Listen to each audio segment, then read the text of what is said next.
사랑과 관계의 철학은 무엇인가? 하나님이 디자인하신 이 사랑과 관계에 관해서 사랑이란 무엇이고 관계 속에서 빛나는 믿음이라고 하는 것은 어떤 것인가? 우리가 성경 말씀을 통해서 예수님이 가르쳐 주신 이 사랑의 철학에 대해서 오늘 나누고자 합니다. 우리는 사랑과 관계 속에서 살아갑니다. 인생을 한마디로 정리하면 사랑과 관계인데, 철학적인 의미로 인생을 연구 분석해 보면은 인생이라고 하는 것은 철학적으로 사랑과 관계다라는 것입니다. 가정, 우리가 생활하는 이제 가정이 있고 패밀리가 있고 이제 직장이 있죠. 잡이 있고, 나이 드신 분들은 이제 은퇴했거나 아니면 이제 가정주부들은 이제 전업주부로 집에서 일을 하고, 또 가까운 친척이 있고 또 친구들이 있죠. 지인들이 있고, 또 우리가 이제 교회를 섬기게 되면은 교회 내에서 또 다양한 공동체가 있고, 자기가 친구가 다양하게 없다고 할지라도 옛날에 사귀었던 친구도 생각이 나고, 또 자기 부모님하고의 어떤 관계도 맺고, 그러니까 인간은 다양한 인간관계를 맺으면서 사는 거예요. 오늘 내가 어떤 마트에 갔는데 거기 마트에서 친절하게 나에게 대화를 나눠주는 그 점원이 있다. 그 사람하고도 인간관계를 맺는 거고, 그렇지만 이제 우리는 사랑이 어렵다고 느끼고 이 관계가 깨질 때 깊은 상처를 받는 것입니다. 프랑스의 철학자 폴 리퀘리는 이런 말을 남겼습니다. 사랑은 이해하는 것에서 시작이 되고 이해는 경청에서 시작된다. 내가 어떤 사람과 사랑하는 관계가 있다. 내가 부모님을 사랑한다. 내 아들을 사랑한다. 또 하나님을 사랑한다. 이 모든 것의 근본은 이해하는 것에 있다는 것입니다. understanding. 이해를 해야 되는데 이해는 경청에서 시작된다. 하나님의 말씀을 들어야 되잖아요. 연인과의 관계에서도 서로 대화를 나누며 상대방의 말을 들어야 되고, 사랑하는 아들과의 관계도 마찬가지고, 내가 부모님하고의 관계를 맺을 때도 그분의 말씀을 들어야 되죠. 사랑과 관계는 서로를 이해하고 들어주는 것에서부터 시작이 됩니다. 그렇지만 우리 인생 살아가면서 인간의 사랑이라고 하는 것은 불완전합니다. 그렇기 때문에 성경이 말하는 이 참된 사랑이란 무엇이냐, 성경이 우리들에게 교훈해 주는 참된 인간관계의 원리가 무엇이냐, 이것을 배워야 합니다. 오늘 첫 번째 바이블 메시지는 사랑은 희생이다. 올해 45세가 된 독일에 사는 루카스 바우어가 있습니다. 루카스 바우어에게는 아내와 아들 둘이 있는데, 이 바우어는 비교적 성격이 신중하고 따뜻한 성품을 가졌습니다. 그가 평생을 종사했던 의사라는 직업 때문에 그런지도 모르겠어요. 근데 이제 등산과 독서를 이제 취미생활로 삼고 있었는데, 독일 뮌헨에서 의사로 이제 일을 했는데 환자를 돌보는 일에 최선을 다했지만 그러다 보니까 가족과의 관계가 소홀했습니다. 그러니까 우리가 이제 흔히 하는 말이 있어요.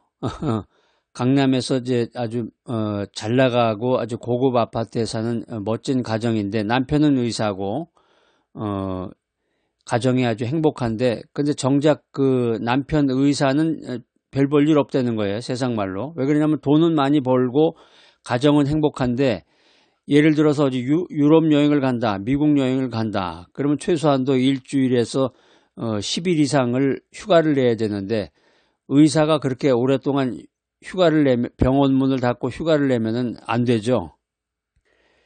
그러니까 정작 남편 의사는 열심히 일을 해서 돈을 벌지만 인생의 재미를 보는 거는 그 와이프와 가족이다. 이제 그런 얘기가 있는 거죠. 이 독일 뮌헨에서 사는 루카스 바우어도 의사로 평생을 일을 했지만 최선을 다해서 일을 했는데 가족과의 관계가 별로 안 좋은 거예요. 그런데 어느 날 운전 미숙으로 해가지고 교통사고가 나서 오랫동안 병원에서 치료도 받고 누워있는 상태가 됐습니다. 평소에 가족과의 관계가 서운하고 아내와의 관계도 이렇게 좋지 않은 것 같이 생각이 들었는데, 병원에 오랫동안 치료를 받을 때 그의 아내가 묵묵히 그를 간호하면서 사랑으로 헌신했습니다. 그때서야 비로소 바우어는 가족의 사랑과 부인의 사랑을 깨닫게 됩니다. 진정한 사랑은 희생이고 관계는 사랑 위에서 세워진다. 이 말씀이 바우어의 인생에 나타난 것입니다. 우리가 잘 아는 말 중에 살신성인이라는 말이 있습니다. 살신성인은 이제 자신을 희생해서 옳은 일을 이룬다 이런 뜻인데, 우리가 이제 아는 이 참된 사랑, 참된 사랑도 자기 중심적인 이기적인 사랑이 아니라 상대방을 위해서 희생을 해야 이 참된 사랑이 비로소 빛을 발한다는 것입니다. 이 내용과 아주 관련이 된 요한복음 15장 13절 말씀이 있습니다. 사람이 친구를 위하여 자기 목숨을 버리면 이보다 더 큰 사랑이 없나니. 예수님께서는 우리를 위해서 자기 생명을 내어주셨습니다. 사랑의 본질은 자기 희생입니다. 하나님의 사랑은 우리에게 그런 사랑을 요구하고 있습니다. 여러분은 사랑에 대해서 어떻게 생각하고 사랑에 대한 여러분의 정의는 무엇입니까? 사랑은 나의 유익을 구하는 것이 아니라 상대방을 위해서 희생하는 것이다. 가족과 이웃을 위해서 작은 희생을 실천하는 것이 주님이 원하시는 참된 사랑임을 여러분 믿고 깨닫는 시간이 되시기를 축복합니다. 두 번째 바이블 메시지는 사랑은 용서입니다. 사랑은 용서. 스페인 마드리드에 사는 엘레나 모레노가 있습니다. 교사로 일을 했고 가족으로는 이제 남편과 딸 하나가 있는데, 이 엘레나의 성격은 비교적 온화하고 인내심이 많았고 요리와 여행을 취미로 삼고 있었습니다. 엘레나에게는 아주 절친한 친구가 있었는데, 절친이라고 그러죠. 절친. 아주 친한 친구가 있었는데 그 친구로부터 배신을 당했습니다. 친구의 배신으로 인해서 엘레나는 깊은 상처를 안고서 살았지만 어느 날 교회에서 예배를 드리는 도중에 이런 메시지를 들었습니다. 예수님께서 우리를 용서하셨듯이 우리도 용서해야 된다.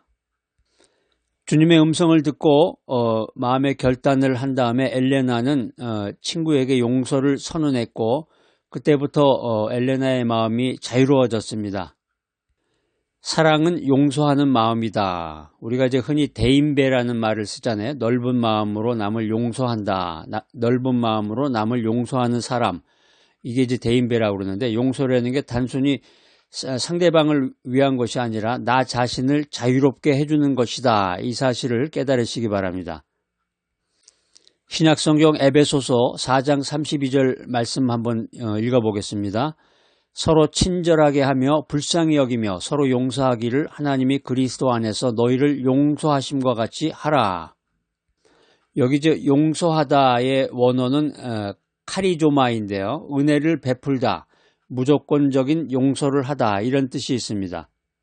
용서할 때 무슨 조건을 제시하는 게 아니라 무조건적인 용서를 하라. 서로 친절하게 하며 불쌍히 여기며 서로 용서하기를 하나님이 그리스도 안에서 너희를 용서하심과 같이 하라. 이게 주님의 음성입니다. 우리가 신학적인 분석을 해보면 하나님이 나를 먼저 용서하셨다. 하나님이 우리를 먼저 용서하셨기 때문에 우리도 다른 사람을 용서해야 된다라고 하는 것입니다. 용서라는 게 쉽지 않죠. 용서라는 게 인간적으로 아주 어려운 일이지만 성령의 능력으로 가능합니다. 저도 어렴풋한 기억이 있는데 초등학교 4학년 때인 것 같아요. 3학년 때인지 4학년 때인지 아마 4학년 때 같기도 하고, 친구하고 이제 학교에서 싸웠다가 그 친구의 집을 찾아가서 그 친구하고 이렇게 화해를 했던 기억이 납니다. 어떻게 그 친구 집은 어떻게 알았는지 모르겠고, 지금 아주 그 어린 기억인데 그 기억이 아주 생생해요. 그 친구를 만나가지고 그 친구하고 이제 학교에서 싸웠던 것을 화해를 했는데, 어렸을 때도 이제 그런 생각들이 있나 봐요. 용서는 필링이 아니고 용서는 감정이 아니라 결단이다. 하나님께서 우리에게 주신 명령이다. 이 사실을 우리가 기억해야 되겠습니다. 그래서 이 용서를 하면은 이 용서를 통해서 관계가 회복이 되고 하나님과 더욱더 친밀해지는 것입니다. 세 번째 바이블 메시지는 사랑은 함께하는 것이다. 올해 나이가 이제 50세인데요. 이제 50세, 60세 그걸 옛날에는 이제 쉰이다, 예순이다, 일흔이다 이렇게 표현을 했는데 요즘에는 이제 젊은 세대들이 그런 용어를 이제 모르는지 잘 안 쓰죠. 50세, 50살을 이제 50세라고 표현을 하는데 여기 이제 마르코 루치아노가 있습니다. 마르코는 이탈리아의 로마에 살고 있는데 직업은 이제 요리사고 가족으로는 이제 부모님이 계십니다. 성격이 이제 이탈리아 사람 마냥 외향적이고 아주 유머러스해요. 이탈리아 사람들이 아주 성격이 급하고 굉장히 활발한 그런 면이 있는데 이 마르코는 클래식 음악 감상과 자전거 타는 그런 취미를 갖고서 로마에 살고 있었습니다.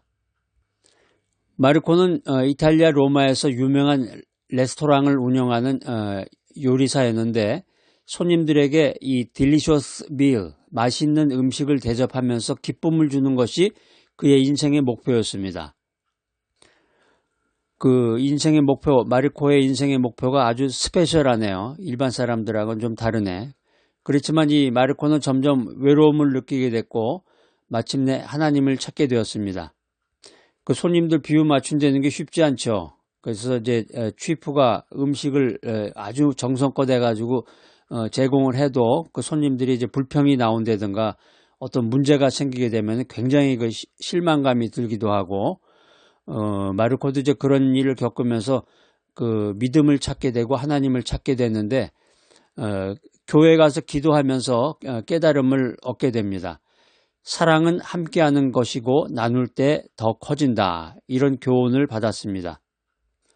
우리가 잘 아는 말 중에 이제 동고동락이라는 말이 있습니다. 우리가 이제 말은 잘하는데 그 말은 이제 흔히 하는데 그 말의 그 본래 뜻은 뭔가 그게 모르는 것도 참 많아요. 보면 사실 따지고 보면 이 동고동락이라고 하는 것은 함께 고통을 나누고 함께 기쁨을 나눈다 이런 뜻입니다. 참된 사랑이라는 게 혼자가 아니라 함께 할 때 깊어진다는 거죠. 그러니까 가족하고 떨어져 가지고 혼자 어디 여행을 갈 일이 있어서 외출을 가거나 이렇게 출장을 가서 혼자 맛있는 음식을 먹을 때는 가족이 생각난다고 그러잖아요. 그러니까 남자들은 이제 군대 가가지고 군대에 가서 그 짬밥이라고 그러나요? 군대에서 나오는 그 밥을 먹을 때 그 부모님 얼굴이 어머님 얼굴이 떠오른다고 그래요. 로마서 12장 10절에 보면 이런 말씀이 기록이 되어 있습니다. 형제를 사랑하여 서로 우애하고 존경하기를 서로 먼저 하라. 여기 이제 우애라는 게 이제 필라델피아입니다.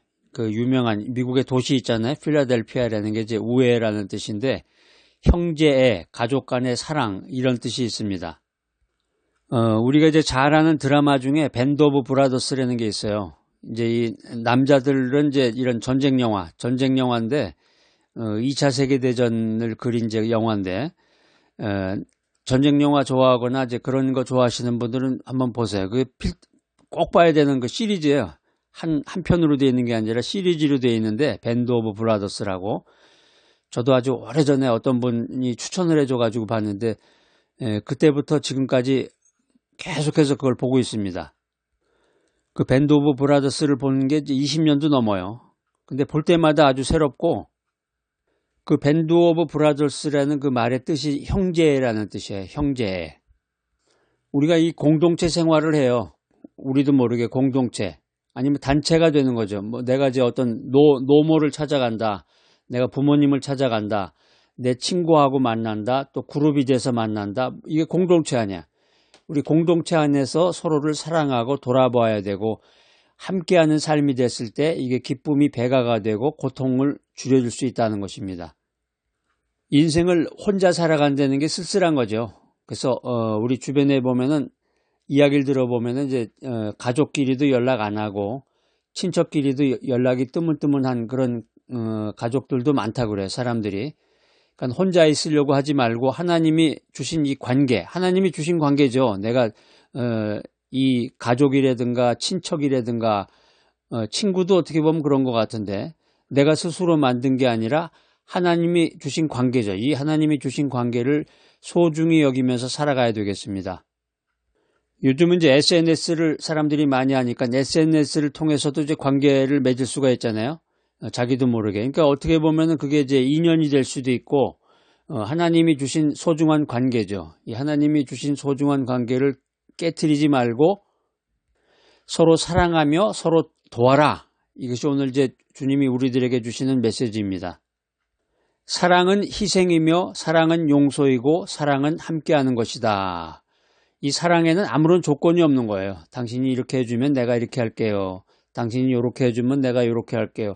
그런 사람도 있어요. 어떤 사람 보면은 어떤 자꾸 조건을 내세우고 무슨 얘기를 하면은 즉석에서 답변을 안 하고 자꾸 이렇게 슬금슬금 이렇게 피하는 사람 있잖아요.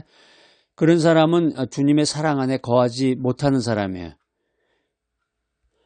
자, 오늘 이 귀한 메시지 들으신 여러분들, 사랑은 희생이며 사랑은 용서이며 사랑은 함께하는 것이다. 이 주님의 사랑을 배우고 실천하는 귀하고 복된 여러분 모두가 되시기를 축복합니다. 사랑이 많으신 하나님 아버지, 우리에게 참된 사랑을 가르쳐 주시니 감사합니다. 사랑을 희생으로, 사랑을 용서로, 사랑을 함께하는 관계로 실천해 나갈 수 있도록 도와주시옵소서. 예수님의 이름으로 기도드립니다. 아멘.